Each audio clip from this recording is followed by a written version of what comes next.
Hello Capricorn, Sun, Moon, Rising, and Venus signs. Kamusta kayo? Sana po nasa mabuti kayong kalagayan. Welcome back po sa Star Tarot. At kung bago kayo rito, welcome din po kayo. Please subscribe, like, share my videos, and leave me a comment kung nakaresonate po kayo. Thank you. So, first message ni Capricorn, I love life. Wow. Affairs of the heart could cause future problems, but take heart as difficult situations will be resolved by a good decision this week. Kaya kailangan pag-isipan ninyong mabuti.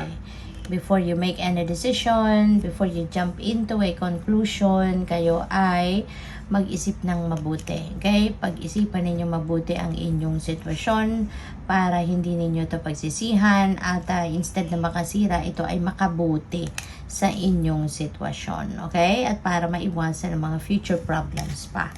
Sunshine, the sun is shining on you, career and business growth, fabulous communication and relationship. So parang in major areas, no, magiging maganda, maayos ang buhay ninyo sa ngayon, magi-improve ang lahat. Lalo-lalo na sa inyong karera, negosyo, kung meron man, at pati sa relationship. No? Magkakaroon kayo ng mas magandang samahan, mas maging stronger kasi mas open kayo, no, sa bawat isa, mas magkakaintindihan kayo ng person mo lalo kasi kung pagbukas ang communication lines, 'di ba? Open kayo sa bawat isa. We also have planning. Now is the time to lay down the foundations for your future. Financial gains are more than likely. Wow. So merong paparating na kaperahan, ano? May mga financial blessings na dadating or financial opportunities na maghahatid ng financial gain sa inyo ay pwedeng mangyari. At saka ngayon din siguro you are making plans for your financial future. Siguro you are also making intentions, no, setting new intentions for for the long term. Lalo na birthday season pa ninyo. So most likely ang iba sa inyo talagang pagsimula ng inyong birthday season, normally gumagawa din tayo ng bagong intentions natin na i-carry natin throughout the year, 'di ba? Na yun ang nagpapaano sa atin, yun ang nagpo-push sa atin to work harder, yung mga ganon. So, manifestation, a beautiful time or a bountiful time awaits you. Napakaganda. Meron talagang, 'di ba, merong financial gain kayo rito. Ayan, financial gains, 'di ba, napaparating. Kaya magiging talaga kayo prosperous and abundant, no, around this time. And ang maganda rin dito kasi your wishes also could manifest right before your eyes. So siguro isa sa mga heart's desires ninyo, isa sa mga pangarap ninyo is yung magkaroon kayo ng prosperity and abundance. Kaya maaari yan ang mangyari na sa ngayon since meron kayong mga financial gain, or it could be something else, no, depende sa inyong sitwasyon. But yes, may mga wishes kayo na magka-come to fruition na. So good luck. And tignan natin kung ano pa ang mga mensahe para sa inyo. And maraming salamat din for subscribing. And if you haven't subscribed yet, subscribe na po kayo. And also maraming salamat sa mga hindi nag-skip ng ads, at saka pati na rin sa mga cross-watchers dito. Hello po sa inyo. Thank you for your support. And please click the join button din po sa baba ng video kung gusto po ninyong mag-join sa membership.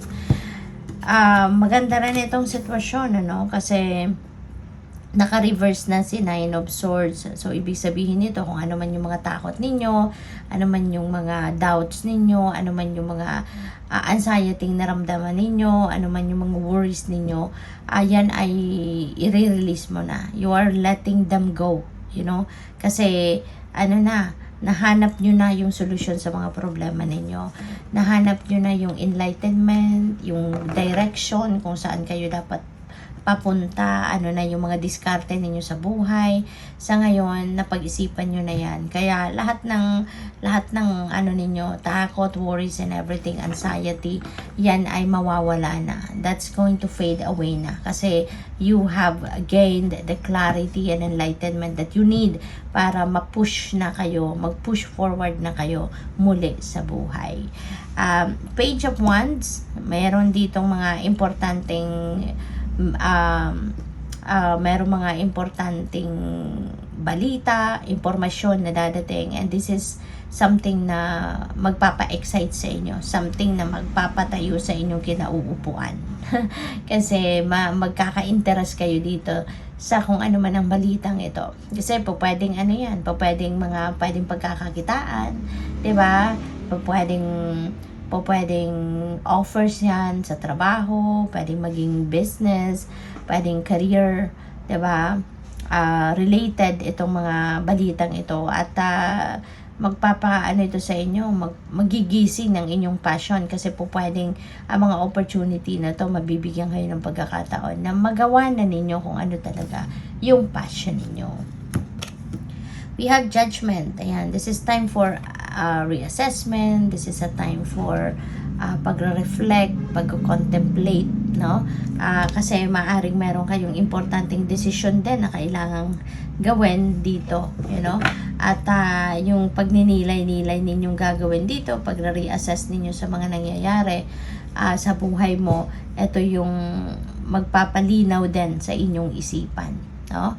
At magkakaroon kayo rito ng realizations, meron kayong kalinawan and direction then ang hahanap, no, towards kung ano na ang susunod mong gagawin, ano na yung mga dapat ninyong ipaprioritize sa ngayon. Ace of Cups, wow, beautiful. Kasi si Ace of Cups, siksikliglig, umaapaw na biyaya ang pwedeng dumating sa inyo. Dinidipik yan dito sa nakikita ninyo sa picture, yung cup overflowing, diba?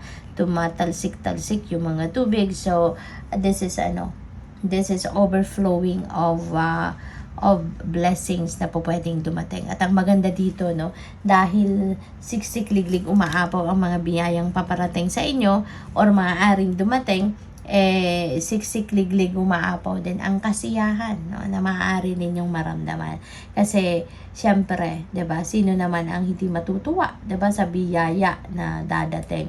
At saka kung ano ang mga biyayang ito, this is what you need, no? Ito yung mga kailangan ninyo sa ngayon. Kaya yun ang ibibigay sa inyo ng universe. Kaya napakaganda. So, good luck. Thank you for watching. Love and light. Namaste.